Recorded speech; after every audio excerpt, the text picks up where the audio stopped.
My earliest memory of my dad is one I only heard about, was too young to actually remember.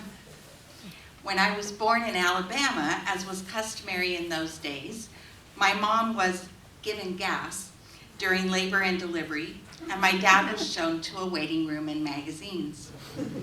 Before Mother came to, my dad was taken to the nursery to see me.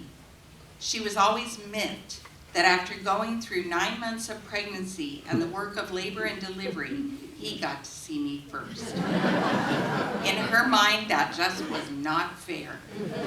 However, for my dad, it was a transforming moment. Seeing me, holding me, becoming a dad for the first time was powerful. He wrote a letter to his mom in Kentucky describing that moment and me. That letter was often read aloud at my childhood birthday parties. That's why I remember my birthday. As a toddler, I had a red vinyl platform rocker, and when I was resisting a needed nap, my dad would often convince me to sit in that rocker, where I would quickly rock myself to sleep. Many's the time when trying to be like my daddy, I would hold his big, open pulpit Bible in my lap as I fell asleep in that quiet, calm space where the rocker sat between our bedroom doors. I was a young 3-year-old when my little brother was born. My dad frequently took me to the nearby elementary school to fly a kite in order to give my mom time alone with newborn Brent. But for me, it was precious time alone with my daddy. And I remember the enjoyment of his pushing me to fly high on the big kid swings during those outings. Brent was born in mid-May, and in Kansas, that is not quite time for balmy spring weather. In the eastern part of the state where we lived, May has the most precipitation of the whole year. The weather is volatile with a chill in the air and sudden wild thunderstorms that hold a high probability of pounding hail alternating with downpours of rain. As a young child, when the thunder and lightning came at night, I was terrified alone in my bedroom and would cry out for my dad. He very lovingly came to calm me with a prayer and gentle words of comfort, making sure I knew I was not alone. I was safe with him there. He would quietly stay at my bedside until I'd drift off to sleep again.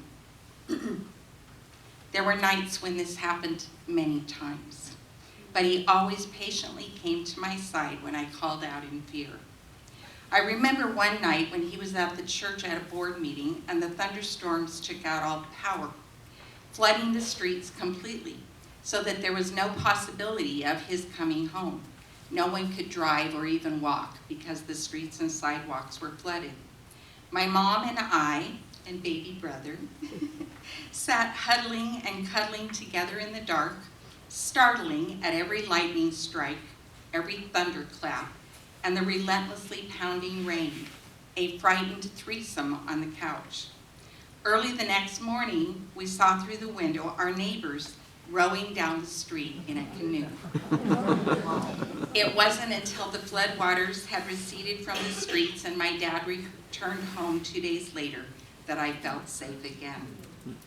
In those early years, I have very fond memories of sitting on my dad's lap at bedtime while he read nursery rhymes and fairy tales from an illustrated volume of childcraft and Bible stories from my children's picture Bible.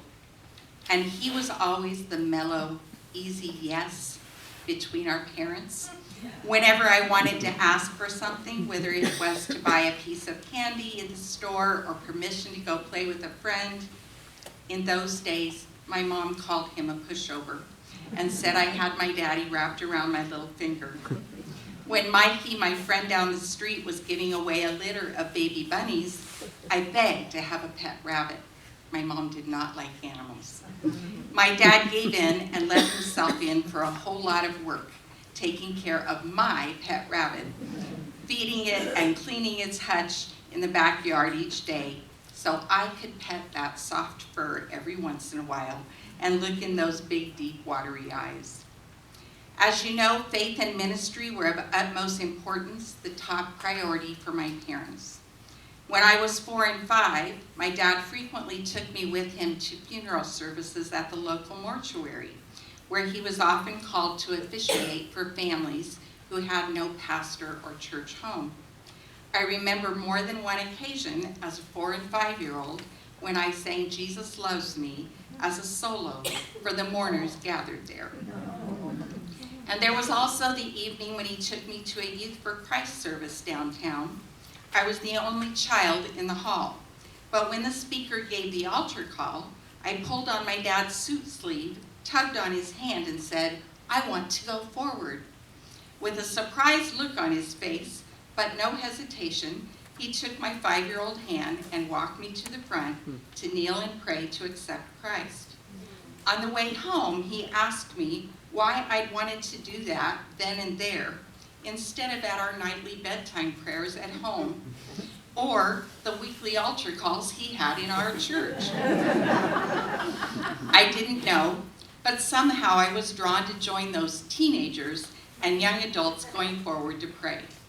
I always appreciated that he validated my voice and my autonomy when I asked him to walk me forward, even though the time and place made no sense to him. As I grew up, my dad led the family in devotions after supper each evening. We'd kneel at our kitchen chairs for prayer, and there were so many nights when my dad and I would look over at each other under the table and start to giggle.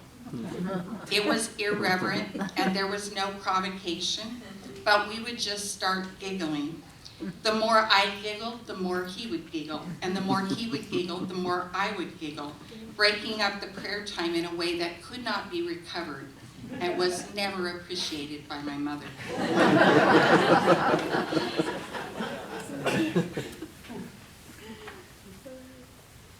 One of the most impactful memories of growing up was how hard my dad worked.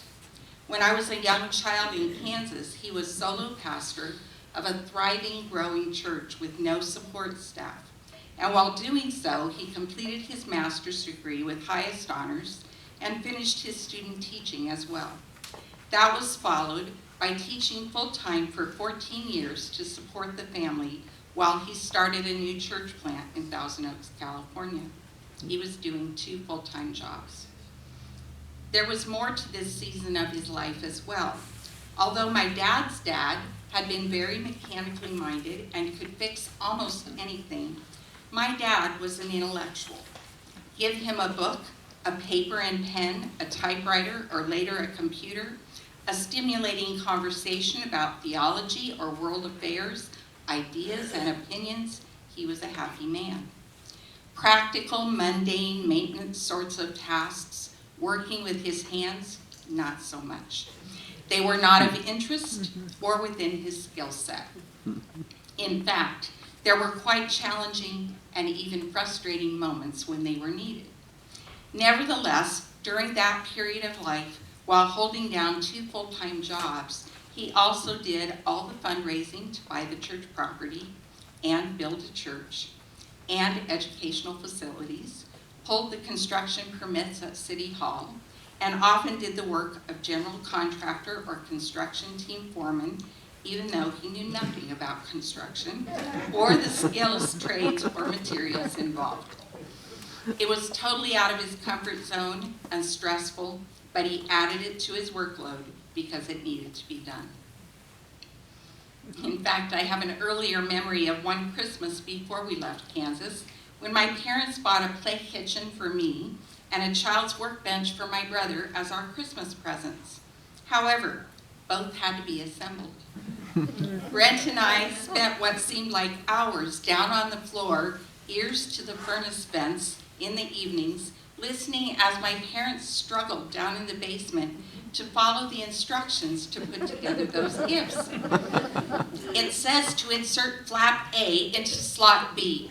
I don't see a flap or a slot, do you? The process became more and more frustrating, and their voices louder and louder. As Brent and I puzzled upstairs, what were they doing down there, and what were our